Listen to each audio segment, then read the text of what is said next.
یہ جو میں نے بتایا کہ اطاعت کلی، ہمہ تن، ہمہ وقت، ہمہ وجوہ، جزوی اطاعت نہیں، بس یہ ذرا نوٹ آف کاشن ہے۔ اگر ہم اللہ کا ایک حکم مانیں گے ایک نہیں مانیں گے، یہ جزوی اطاعت ہے، یہ اللہ کو قبول نہیں ہے۔ اللہ کی طرف سے تو یوں سمجھیے کہ پیکج ڈیل ہے، ٹیک اٹ اور لیو اٹ، لینا ہے تو پورا لو ورنہ دفع ہو جاؤ، اللہ کو تمہاری ضرورت نہیں ہے، تمہیں اللہ کی ضرورت ہے۔ یا ایھا الذین آمنوا ادخلوا فی السلم کافہ، اے ایمان والو اسلام میں داخل ہونا تو پورے کے پورے ہو، ادھورے نہیں۔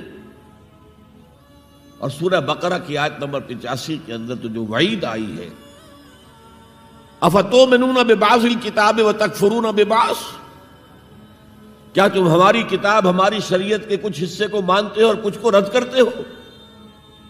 فما جزاء من یفعل ذلک منکم، تو جو کوئی بھی تم میں سے یہ روش اختیار کریں گے ان کی کوئی سزا اس کے سوا نہیں ہے، کان کھول کر سنیے، ان کی کوئی سزا اس کے سوا نہیں ہے کہ دنیا میں ذلیل و خوار کر دیے جائیں اور قیامت کے دن یردون الی اشد العذاب، شدید ترین عذاب میں جھونک دیے جائیں۔ وما اللہ بغافل عما تعملون، اللہ غافل نہیں ہے، بے خبر نہیں ہے، لا علم نہیں ہے اس سے کہ جو تم کر رہے ہو۔ تم اپنی داڑھیوں کے طول سے اللہ کو دھوکہ نہیں دے سکتے، تم اپنے پائجاموں کو ٹخنوں سے اوپر رکھے اللہ کو دھوکہ نہیں دے سکتے کہ تم بہت متبع رسول ہو، تم اپنے عمروں اور حجوں سے اللہ کو دھوکہ نہیں دے سکتے، اللہ کو معلوم ہے کہ حرام کی کمائی سے حج کیا ہے تم نے، حرام کی کمائی سے عمرہ کیا ہے تم نے۔ تو یہ جو جزوی اطاعت ہے کوئی اطاعت نہیں، اللہ کو قبول نہیں۔ آدمی سوچتا ہے کہ چلیے میں نے یہ کام اچھے کیے، یہ برے کیے، مجھے اچھے کاموں کا کچھ کریڈٹ بھی تو ملنا چاہیے نا، لیکن نہیں، اللہ کہتا ہے جزوی اطاعت منہ پر دے ماری جائے گی، اور جو دنیا کی سزا ہے وہ تو ہم اپنی آنکھوں سے دیکھ رہے ہیں۔ 130، 140 یا 150 کروڑ مسلمان دنیا میں ہیں، ذرا اندازہ کیجیے، لیکن ہماری رائے کی کوئی اہمیت ہے؟ بین الاقوامی معاملات میں کوئی ہم سے مشورہ لیتا ہے کیا؟ آپ کا کیا خیال ہے؟ کس نمی پرست کے بھیا کیستی، ایسے بھی ملک تھے کہنا چاہیے، اب تو ان کا حال پتلا ہے، دولت کے انبار تھے ان کے پاس، لیکن ان کا مذاق اڑتا تھا مغربی ممالک، وہ چاہے سعودی بادشاہ ہوں اور چاہے وہ UAE کے امیر ہوں، مذاق ہی اڑتا تھا، نہیں کوئی حیثیت نہیں۔ حالانکہ کتنا بڑا رقبہ ہے انڈونیشیا کے آخری جزیروں سے لے کر موریتانیہ تک، سالڈ اسلامی آبادی، مسلمان آبادی۔ آپ کہیں گے کہ یہ بھارت جو ہے اس میں تو اکثریت تو نہیں ہے، لیکن 15 کروڑ یا 18 کروڑ تو آدمی یہاں موجود ہیں، لیکن کوئی عزت، کوئی حیثیت دنیاوی بین الاقوامی سطح پر۔ بہرحال یہاں بھی ہیں لوگ، کھاتے پیتے لوگ ہیں، ان کی اپنی کچھ عزت ہے اپنے معاشرے کے اندر، لیکن بحیثیت امت، بحیثیت قوم کیا حیثیت ہماری؟ تو الا خزی فی الحیات الدنیا، وہ تو ہماری نگاہوں کے سامنے موجود ہے۔ اب قیامت کے دن کے بارے میں جو دھمکی اللہ نے دی ہے، وَيَوْمَ الْقِيَامَةِ يُرَدُّونَ إِلَىٰ أَشَدِّ الْعَذَابِ، قیامت کے دن شدید ترین عذاب میں جھونک دوں گا۔ اس پر اللہ سے معافی طلب کی جا سکتی ہے، دعا ہی کی جا سکتی ہے، اللہ ہم پر رحم فرمائیے۔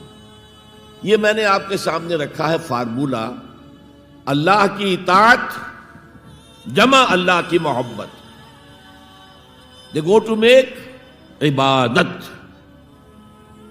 یہی دو الفاظ آتے ہیں اللہ کے رسول کے لیے بھی صلی اللہ علیہ وسلم۔ اللہ کے رسول کی اطاعت یہ تو اسلام کا بنیادی تقاضا ہے، اطیعوا اللہ واطیعوا الرسول فإن تولوا فإن اللہ لا يحب الکافرین۔ اطاعت کرو اللہ کی، اطاعت کرو رسول کی، پھر اگر یہ منہ موڑ لے تو اللہ کو ایسے کافر بالکل پسند نہیں، تو کفر کا فتویٰ ہو رہا ہے۔ لیکن اللہ کے رسول کی اطاعت کے ساتھ محبت کو جمع کیجئے۔ میں نے ابھی آپ کو حدیث سنائی ہے، حضور نے فرمایا لا یؤمن احدکم حتی اکون احب الیہ من والدہ وولدہ والناس اجمعین، تم میں سے کوئی شخص مومن ہو ہی نہیں سکتا جب تک کہ میں اسے محبوب تر نہ ہو جاؤں، اپنے باپ سے، اپنے بیٹے سے اور تمام انسانوں سے۔ تو اللہ کے رسول کی اطاعت جمع اس کی محبت۔ اس محبت کے ضمن میں ایک واقعہ یاد آیا جس سے اندازہ ہوگا کہ کس قدر اپنائیت تھی، کتنا قرب تھا حضور کے اور حضرت عمر فاروق رضی اللہ تعالیٰ عنہ کے مابین۔ ایک مرتبہ حضور دریافت کرتے ہیں حضرت عمر سے، عمر تمہیں مجھ سے کتنی محبت ہے؟ اب آپ سوچئے، ذرا سا بھی مغایرت کا باریک سا پردہ بھی اگر کہیں ہو تو کیا یہ سوال کیا جا سکتا ہے؟ تو انتہائی قریبی شخص سے ہی کیا جائے گا، تمہیں مجھ سے کتنی محبت ہے؟ عرض کیا آپ مجھے دنیا کے ہر انسان سے بڑھ کر عزیز ہیں۔ فرمایا اور اپنی جان سے؟ اب ذرا سا توقف کیا حضرت عمر نے، الان ہاں اب میں یہ بھی کہتا ہوں کہ آپ مجھے میری جان سے زیادہ عزیز ہیں۔ تو حضور نے فرمایا اب آئے ہو مقام مطلوب پر۔ تو رسول کی اطاعت جمع محبت، اس کا نام ہے اتباع، پیروی کرنا۔ فرق کیا ہے؟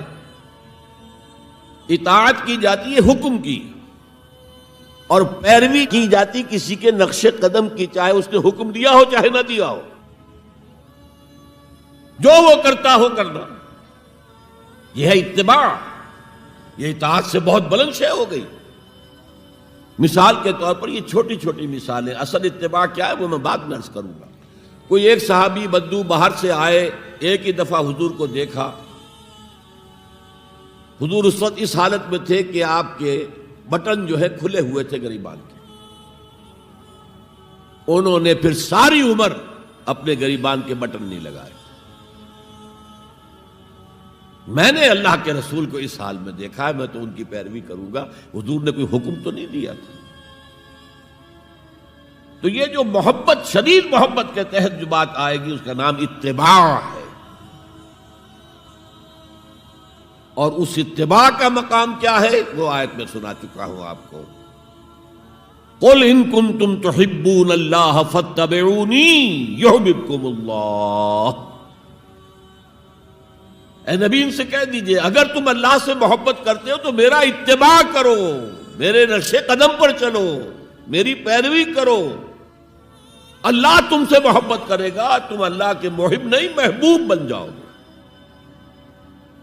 اور اگر کہیں کوئی لغزش ہو گئی، کوئی خطا ہو گئی، کہیں جذبات کے رو میں بہہ کر کوئی گناہ کر بیٹھے تو اللہ معاف فرما دے گا۔ اللہ بڑا غفور ہے، اللہ بڑا رحیم ہے۔